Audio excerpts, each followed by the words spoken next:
How to use Bolt Driver app in 2026. First, download Bolt Driver application from Google Play Store or Apple App Store. Then log into your Bolt app with your mobile number or email address. After that, you can see all the addresses here.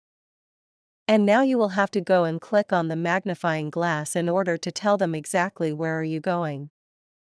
So here I'm going to type where I want to go. And after that you will have to click on Done.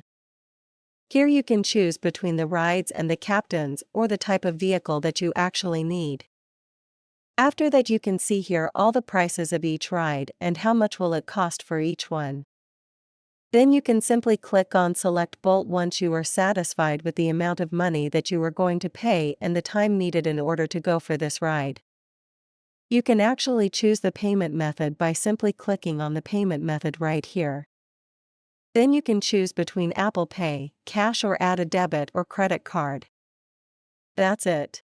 Thanks for watching.